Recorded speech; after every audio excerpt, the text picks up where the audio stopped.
Hey there everyone, welcome to Ask Me Monday. I'm Vicki Howell. So happy to be here with you as I am 3 Mondays of every month, courtesy of our friends over at Knitters Pride if you are in North America, or Knit Pro if you are elsewhere. And if you are here watching a replay later and you're only here for the demonstration, then just go ahead and fast forward until you just see my hands. But for the rest of us that are here to chat for community, please tell me where you're watching from. I am at my home studio in Austin, Texas. I also would love to hear about how you are being creative while we are all homebound. So that means, let's inspire each other in the comment section of this video. If you've got a recipe, share it in a link. And you can come back after the video and do it later if you'd like.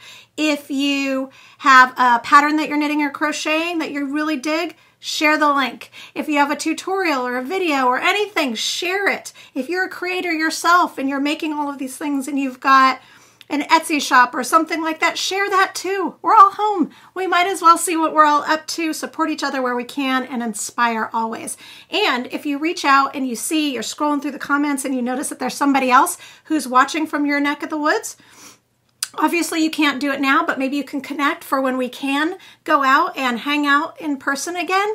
Maybe you can meet up for a coffee for a little, knit hive session, whatever. It's really important that we stay connected right now, so please use these boards from it. So it's really good to see. Hi, Melanie. Good to see you. Hi, Janet. So what I worked on over the weekend is a couple of things. One is, well, first of all, I'm going to take this off. So this is my Vivid Valentine scarf. The sample was actually knit up for me by my friend Chris. The other colorway that I did, you might have seen, was on, I did it for the bassist, or the former bassist of the Go-Go. She has a new book trailer out, and so I made the original version, designed it for her. There's a whole story behind it, and we do have kits available. We pre-ordered. It's done in Madeline Tosh yarn, and they die to order, so we only pre-ordered a certain amount in this beautiful colorway, and then the colorway that's also gorgeous that Kathy chose, which is a green and a black. We have a few of those, like a handful of those pre-orders left. So you can just go to vickihowell.com/yarnyay, and you can find that in the shop. So that is not what I worked on, but I wanted to take it off and give it a little, because I love it, and I would love to share that with you. But what I did sew this over the weekend was the strata top. I have made several of these. This is a pattern by Sew Liberated, SEW Liberated, and you can find her on Instagram or her website.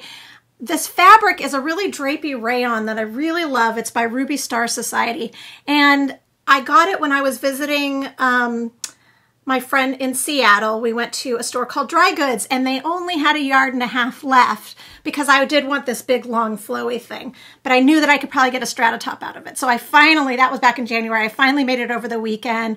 I thought it was really nice to give a little pop of color, and it just felt happy to me. So I did that, and then I also worked on some visible mending of an ottoman that's in my living room. It's one that I live on when I'm downstairs, and it's made out of fabric. We have animals, we have kids. It has seen better days, and it's at the point where we either need to recover it or we just have to figure out something. But in the meantime, there are holes. So I experimented with some visible mending. Not that pretty, not gonna kid you, but it did the job. You can see in my Instagram stories, it's probably still up. It's just at Vicki Howell if you're interested. I tried a couple different methods. I tried some weaving and then some stitching. It is what it is. I try to go with the sort of like boho look sometimes, or I'm not sure it translated that well. You'll have to let me know what you think at Vicki Howell. All right, so that's what I did over the weekend as far as creativity goes. I would love to hear what you did. Or does it even matter weekend? All of the days meld together. It is March 157th as of now, so it really doesn't matter. So just let us know. All right. So today what we're going to be doing is something, I have to be honest with you, I've been in like many, I'm sure, I've been in kind of a state of ennui lately. And I think that whenever we are feeling blue, that we owe it to ourselves to at least attempt to paint that mood into a different color, to uplift ourselves where we can. Hi, Rose. Hi, Karen from Netherlands. So nice to see you. So for me, sometimes that's just something quick and visual. And that is where the inspiration for today's episode and tutorial came from. We are going to be focusing on, so we've had April showers, right? Which brings what? May flowers? Mayflower stitches. So we are going to be working on some really happy flowers. And so I have a knit version. This is a flower, just called the flower stitch, and a crochet version. These are tulips. And I'm going to just show you how to do both of them. Then at VickiHowell.com, I've written up the swatches for you to practice, made a couple suggestions of how you can, employ them, and then offered a quickie project for which we will talk about in a little bit. But just learning how to do these are really great. Both of these stitches would be, oops, that's upside down, would be really great at I've done them in chunky yarn. You can do them at any weight. They'd be very sweet on the bottom of a baby sweater. They would be cool as a stripe repeat on a blanket. They would work as just sort of like the bottom portion or stripes for a scarf. There's all kinds of, options that you can use for this. But for today, we're really just focusing on the practice of it.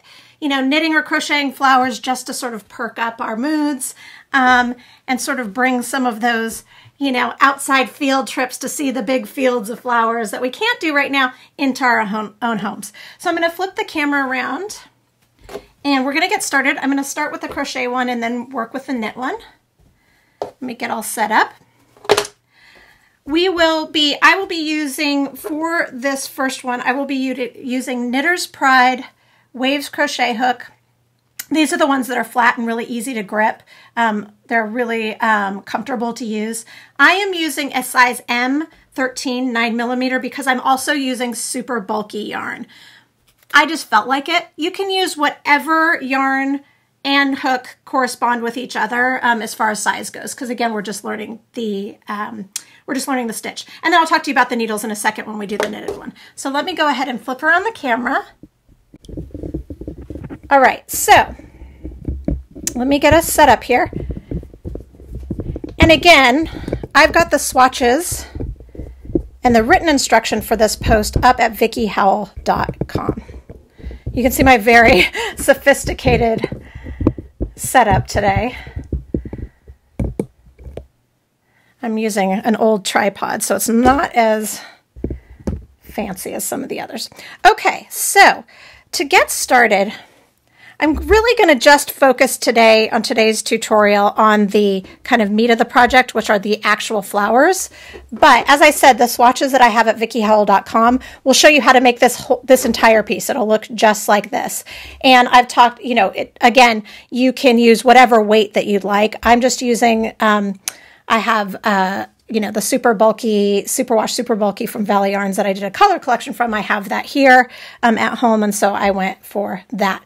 So when you get started, you are going to, you can really do the tulip stitch on the sort of like the background of anything. You could do half double crochets, double crochets, single crochets. That's the back of my piece.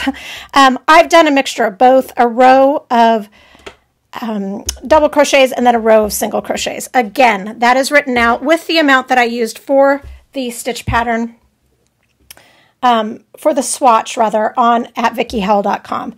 So, and for the crochet pattern, you're going to be working a multiple 6 plus 3 for the foundation chain if your first row, like mine, is a double crochet. If not, you would have to alter that a bit.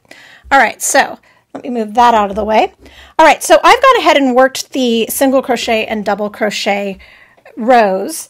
If you need a refresher on that, I've also linked to my YouTube videos. I have a Get Schooled series on crochet that shows all of that. Good to see you, Heather in Philly. We've got Tula here from Turkey. So good to see everyone. All right, so I've worked the last of what is a single crochet row, and it is time for me to join the next color, which will be my stems. So I always join, when you're joining yarn, either a new ball, excuse me, that's something in my throat, either a new ball or a new color, you want to do it at the last step of the last stitch before you change. So I've worked the first, you know what, I'm just going to work the whole single crochet. So this is a single crochet, right? We yarn over and we pull through. And that is a US term. If you're in the UK, this would be a double crochet. Then instead of yarning over with that same color and pulling through the 2 loops, I'm going to lay over the new color and pull it through the 2 loops to join. Valerie, who is also just up the street from me in Texas, is saying this would be really cute as a headband. Yes, I agree, and I almost designed it, but I didn't have any cotton that would work here, and the thought of a thick wool headband right now was making me hot. It is so hot here in Austin right now. All right, so at this point, you would ditch the color A, and we are going to work on what will be the stems of our tulips. So to get started, for our swatch, we're going to bookend the piece with double crochets, or it would be a double treble if you're in the UK. So to get that height, the height of a double crochet is 3 chains. So 1, 2, 3. But we want a double crochet and a chain here. So we're actually going to chain 4. So just to reiterate, this chain 4 counts as a double crochet and a chain 1. All right, then we are going to skip 1 stitch. And you can look at it. You can see the little V here. And you are going to work this next grouping, and this is the stem grouping in the next stitch. So what that is going to be a double crochet, chain 1, double crochet, all worked in the next stitch. If you're in the UK, that's a double treble, chain 1, double treble. All right, so we're going to yarn over, insert the hook through under the loops, chain pull through that loop, and then we yarn over and pull through 2 loops twice. So that's 1 double crochet. Chain 1, and then we're going to do another double crochet. Hi Elaine, hi Libby, nice to see you. Okay, and then we're going to finish that double crochet. And that is our little stem. So then we're going to, that's all you're going to do, and you're going to repeat it. I'm going to show you one more time. You're going to skip the next stitch, and why we're doing that is because you are putting more than 1 stitch into 1 stitch, you need to have the breathing room for those stitches to lean. So, double crochet, chain 1, double crochet. And you will do that all the way to the end, bookending, mirroring the way that we began by doing just 1 double crochet at the very end. And I'm going to pull through the finished piece so you can see what I mean. Our chain 3, and our double crochet bookend. All right, so you continue all the way to the end. Get this out of the frame. And you will get a piece that looks like this. And now we are to the point where we need to add our flower color.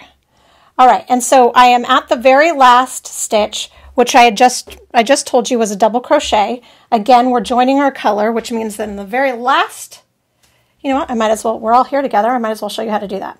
All right, so we're at the very last stitch of the row, which needs to be a double crochet. We're going to begin it, as we always would, pulling up through that loop, yarn over, pull through 2, but instead of yarning over with the color again, the same color again, or color B, we're going to lay color C over, pull through to join, and now we've joined. Okay, so from here we are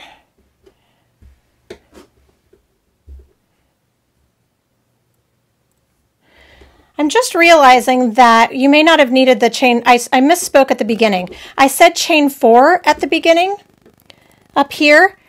It actually is just chain 3 because there's not an additional chain 1. So just to go over that again, we're going to chain 3. That creates the double crochet height, not 4 here. And then we resume our stems.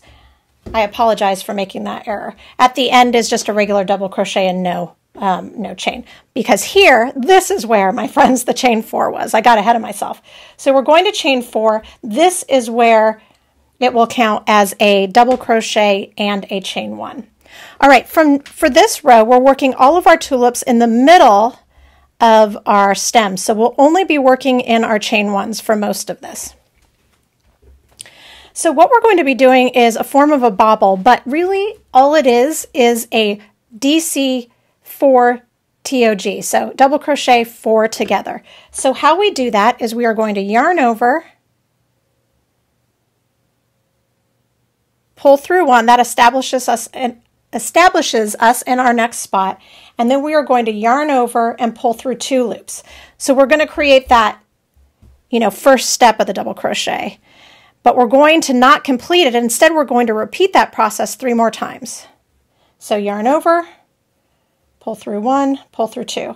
So excuse me, the first 2 steps. Yarn over, pull through 1, pull through 2, and this is all in the same chain 1 space. And one last time, pull through 1, pull through 2, and now we are going to crochet them all together. So we yarn over again and we pull through all of the loops on the hook. And that creates kind of a bobble, but it's creating our little tulip. And then from here, we chain 1, that locks that up, that also gives us the space. That is why we have the chain 4 here, not in the row below like I originally said, so that we have that stitch plus a chain 1 for the breathing room. I'm going to show you how to do this one more time, just so we have it. So we're going to skip everything and work only in the chain 1. We yarn over, pull through 1, pull through 2, 4 times. 2, 3. Edie, it's so nice to see you. If you're just joining us, we are working on Mayflower stitches to inspire us, and this is the Crochet Tulip. All right, so we've worked our, let's see, 1, 2, 3, 4, essentially half of our double crochets, not to be confused with a half double crochet. And now we're ready to finish that off by yarning over, pulling through, and chaining 1. And that is all there is to it. You would work that all the way across. If you're working a swatch just like I am, you would end with the double crochet to mirror both sides. All right, so that is it for our crochet tutorial. Now we're going to move over to knitting. All right, so again, this is Tulip. You can find the swatch pattern at VickiHowell.com, along with links to slower tutorials if you need a refresher on chains, single crochet, double crochet, etc. All right, this next stitch is really, I love this one. It's really happy and poppy. And what we're going to focus on for this tutorial is, again, this can be kind of done on a bed. It really looks the best on the bed of a stockinette stitch so that you get the depth, you get the 3-dimensionalism of this stitch. So you can work, again, I've written it out at VickiHowell.com. You can work any number of rows of stockinette, and then we will focus on moving over to our flowers. So I'm going to talk you through a little bit of this. So with your flower color, whatever that is, you are going to knit 1 row, just straight up knit with your color, let's call this color B, just on your right side. I'm not going to show you how to do that because I believe in you. Again, I've linked to how to do the knit stitch if you need a refresher, but it's just so that you get that color joined. Then we move to, there's kind of 2 setup rows here. So that was the right side. So on the wrong side, what we're doing is we need to create the length, the fabric, that will allow for there to be these sort of bursts of color. So to do that, we are going to break up our flowers. I've done most of the row here with a knit 1. Nothing to see there, right?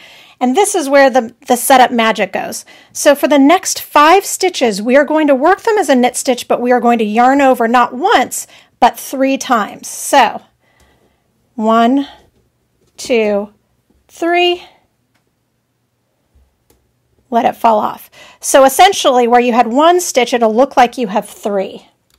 So we're going to repeat that for a total of 5 times. And again, don't feel like you have to memorize this. I have it at VickiHowell.com.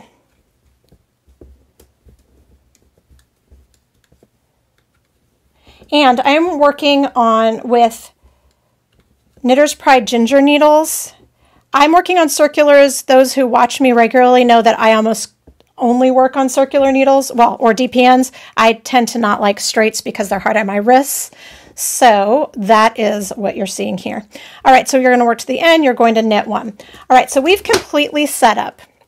So what you're going to have is a fully loaded needle here. If you were working on a blanket, this would be a lot of stitches, even more of a reason to use, you know, a long circular like these really nice and shiny, beautiful Knitter's Pride ginger needles. Okay, so now, are you ready? Because this is where the action happens. So we are, for every stitch that was only knit, not knit with the yarn over 3 times, you're going to purl it on the right side. Then we're going to move the yarn to the back. Cord's a little unruly. And we are going to slip the next 5 stitches while letting those extra yarn overs fall off. And I'm going to do it one at a time. So 1, 2, 3, 4, 5. And don't worry if you lose count, because you wouldn't be able to do it a 6th time, because that's just a regular stitch over there, a knit one. All right, so can you see what that happened? This is essentially another way to create one form of lace, in that it creates these big gaps because you've got all of this extra fabric. But what we need it for is not to create lace. We need it for the extra fabric, the extra length, to create what will be kind of a, you know, like an X of fabric or a burst of fabric. All right, so now what we're going to do is our yarn's in back. We're going to bring it around the back, so around all 5 loops and to the front. What we're doing is we're wrapping it. Then you want to slip all of the stitches back to your left-hand needle, and you can do that all together. You don't have to do it one at a time unless it makes you feel better to do it that way. And then you're going to, you see that it's in the front? You are going to wrap it around the front, bring it to a back again. So see what you've done is you've created that bundle. Now we're going to slip the stitches back over to the right-hand needle, and we're going to repeat that process. So we're going to bring the yarn to the front, slip our stitches back to the left-hand needle, bring it to the back, slip them back over to the right. And that, my friends, is the full little bundle that you're creating. From here, you're going to purl the next one. And then you're just going to lather, rinse, repeat. So I'm going to show you how to do that one more time, because I know it's kind of a lot. All right, so first we're slipping all of the next 5 stitches, letting those yarn overs drop onto our right-hand needle. My yarn's stuck a little bit. 3, 4, 5. I remember to put my yarn in the back after I purled, so yay me. I'm going to bring it around the front, or around the back, and then so it's forward facing. I'm going to slip those loops off. I'm going to bring the yarn to the back, slip them back to the right-hand needle, bring it around, bring the yarn back to the front, slip it back to the left, bring it back to the back, bring it back over to your right-hand needle. And then I'm going to purl the next one. Oh, Sarah's saying she learned this on a knit collage knit along. That's so funny. I didn't even know that. I love Amy. I love when we all sync. So you're going to continue that to the end. And then the last step I'm not going to show you, because all that you do on your right-hand side to create this bump again is just knit all the way back. And that is all there is to it, to creating this really adorable lined up flower stitch. All right, I'm going to flip the camera around again, and then I want to talk a little bit about a super cute project that you can do. So give me just a second. All right, get set up here. All right, so you could, like I said at the beginning, you can really just add all of this. And I've put gauges. Well, I talked a little bit about gauge, but I gave you a formula for you to kind of figure out, you know, different ways to add this to kind of any project that you want. I mean, within reason, obviously the stitch count has to be the same. But if you're looking for something that's kind of cute and would be a good Mother's Day gift, or even just something just to cheer yourself up in the house, it's really easy to make a little flower pot cozy. So essentially, you're just going to make a wider swatch. You could do this with the crochet version or the knit, and at VickiHell.com, I've given you a recipe, so how you can do this yourself. You just measure the circumference. You will minus whatever that number is, or subtract rather, about a ½ inch to 1 inch for negative ease. What negative ease is anytime you want something to fit snugly, it needs to start out smaller if it's a knit fabric, because it will expand. So you're going to subtract, and then you're going to get to as close, you have to get to the stitch count that you want. So, and I've written all of that out as well. So this would be multiples of 6, plus 1. And so you're going to knit your swatch in whatever yarn. I used a really cute, I used really chunky, as I said. I used the Superwash Super Bulky, and I wrote out the exact pattern also at VickiHell.com, that if you want to make this exact one, based on if you also have a planter that's 20 inches around, and it doesn't matter if it is square or round. It's just you're doing a strip and then just seaming it together. But if you wanted to do this with I probably wouldn't go fingering weight for this particular thing, but if you wanted to go like DK, worsted, whatever, you just need to make up a swatch using the instructions that I've put in the post, and then you just measure the stitch gauge. The stitch gauge is just how many stitches per inch you get, and then you just multiply it by that circumference minus the little bit of negative ease that we've gotten,